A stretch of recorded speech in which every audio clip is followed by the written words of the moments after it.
Hello, Steve White, Steve White 89 here. She-Ra.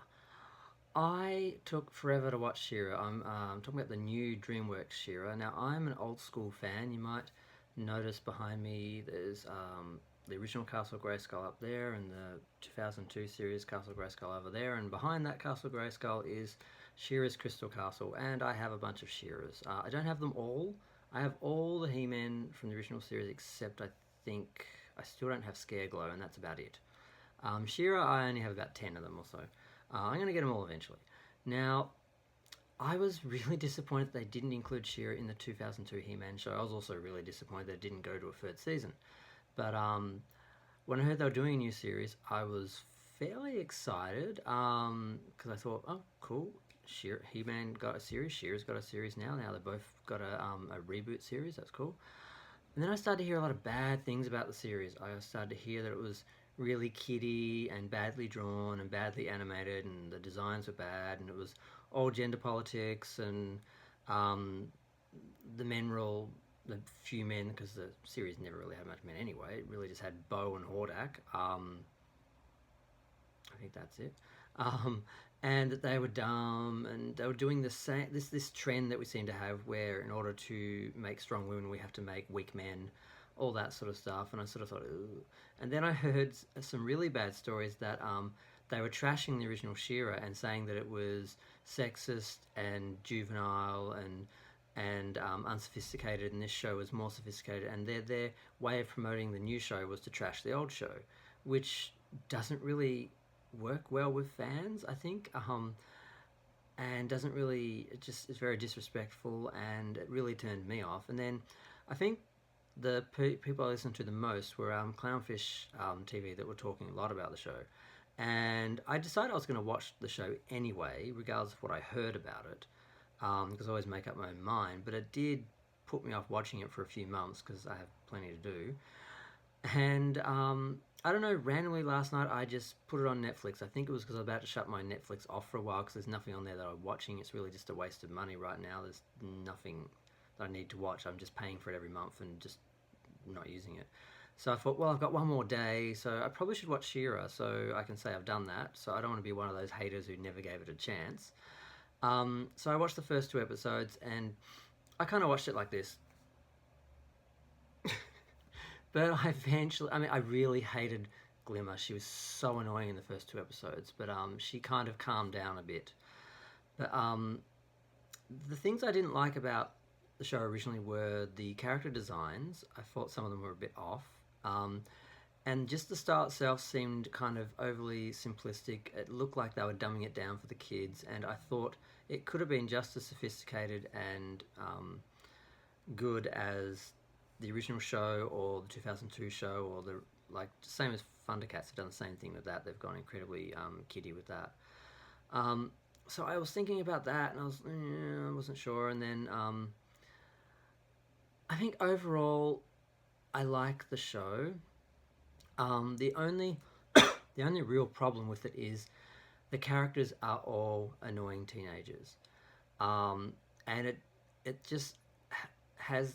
It's difficult to watch as an adult because you're like, where are the adults? Why? Where are the queens? Why are they letting all the princesses run around and endanger themselves? Basically, you have this really uncomfortable mix of kiddie, girly, let's have a princess prom and pillow fights and that sort of thing, trying to then go to war and torture and people being kidnapped and kept prisoner, and it's just not a really good mix. You kind of need to take it serious or make it just a fluffy little thing where it's just princesses and the biggest problem is someone stealing a horse or something. I don't know.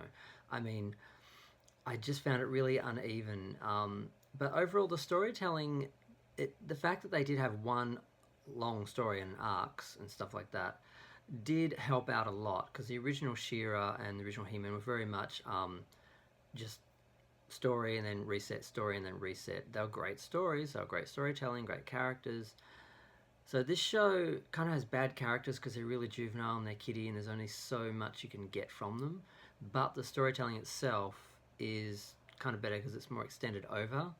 But you can't just watch one episode. Like, so they are different. You can't directly compare them. None is good. Neither is good. Neither is bad. That's my opinion. But I prefer the original, obviously. And the art was a bit flat at times, but other times it was quite nice and stylish. The style was nice, and they sort of had that's how to describe. They had a lot of color, but a lot of it was kind of flat at times. And it is a bit simplistic, but it still looked good at times, and I did kind of enjoy watching it. So I was kind of surprised, and I was a bit disappointed in myself that I listened to other people, and they didn't make up my mind, but they certainly put me off watching it for a good 6 months. I would have watched it ages ago. Um, but I did watch it. I made up my own mind.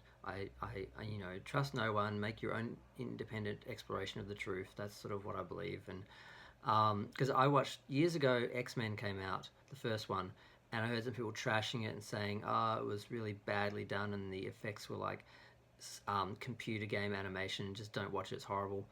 These were just two people talking in a comic book store, and I didn't watch it. And then I saw it on TV, and it was great. And I really regretted not seeing it in the cinema. And I said, okay, from now on, you will never let anyone else's decision, anyone else's opinion make up your mind. You will always go to the cinema, watch the film yourself, even if it sucks, and you were warned it was going to suck. At least you're making up your own mind. It's your experience. You're not letting other people influence you. So I did watch it. I watched the first season, which is 13 episodes, and that's the other really weird thing. Um, and my computer has closed down because I wasn't playing with it enough. Um, this It's really weird because some people are saying that the show isn't rating really well. It's not well received, and it's kind of not cancelled, but it's kind of done. They've done it all, and it's really weird. They've done 4 seasons pretty much in 1 year.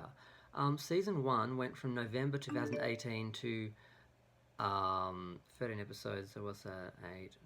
Basically January or something in 2019.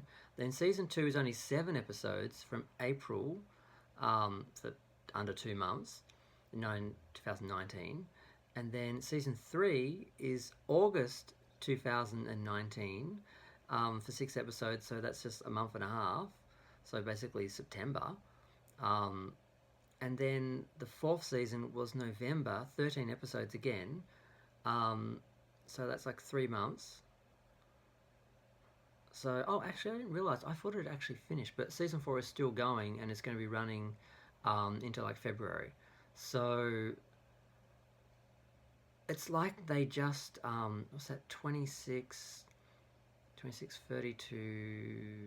It's about 40 episodes basically. It's like a season. It's like they produced a whole season, and they've split it up into 4 seasons. I guess the story arcs are set that way, but they've basically shown it all in 1 year, like it's just one season almost. So it's like they're trying to just get it out of the way so they can move on to the next He-Man and not have He-Man and She-Ra crossing over, is how it seems.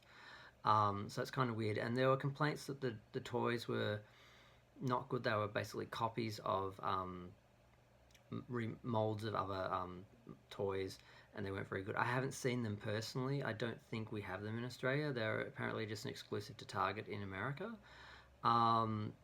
But I heard some stupid criticisms. People saying, "Oh, the She-Ra doll's bigger than the other dolls." I'm like, well, when she changes into She-Ra, she physically gets bigger. So, some people, but so yeah, I like the series.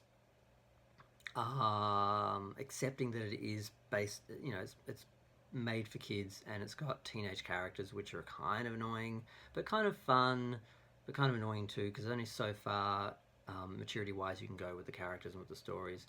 But overall, it was good. I will watch the other 3 seasons when I get Netflix again, which something's coming up in a month or so. I'll get it again. But yeah, I'm glad I saw it. I'm glad I wasn't swayed by people who hated it, because I don't think what some of the people were saying about She-Ra were fair. The gender politics and all that, it's not really... It's kind of like Captain America, where... Captain Marvel, where Brie Larson's... What she said in the press was so... reflected so badly on the film that people were judging the film based on what she was saying and her personal opinions, not the actual show. And it's sort of the same with this. What the showrunners and the writers were saying about the original She-Ra, and the creator of the show died, and they didn't acknowledge it until they were promoting something, and that was really disrespectful. And the other thing that happened was when they were talking about it and trashing it, they were trashing the older fans as well, and the original voice actress had to come out and speak on behalf of the fans. I'm like, this is not the way you sell a product, by trashing the old fans and trashing the old show. You need to embrace those people, like me, who are going to watch the show, buy the DVDs, buy the toys, buy the Crystal Castle if they had one, and make it for new people as well, so new people can come in. You have to cater to both. You can't just trash one and just go create a new audience, do whatever you want with them, where you don't have to have any, you don't have to pay attention to what came before, or it's something we're seeing a lot, where people reboot something, make their own version. It's all about them, what they want. They don't care about the fans, what's established. They alienate them, and they don't always attract a new audience of the same size or quality of people. So, yeah. My only real issue with the show is what the producers and creators were saying to promote the show. They were disrespecting the original show. But the show itself, when I watched it, it was okay. I will watch the rest of it. I'll probably buy it on DVD. Don't know how often I'll rewatch it, but there you go. I finally watched it. I finally did a review. So, yeah, feel free to like, subscribe, comment, let me know what you think. Comments are fun. Although I don't think anyone is talking about the show anymore, because it came out, obviously, late last year, and even the later season started a couple of months ago. So, I'm a bit late to the game, but at least I got there. Thanks, bye.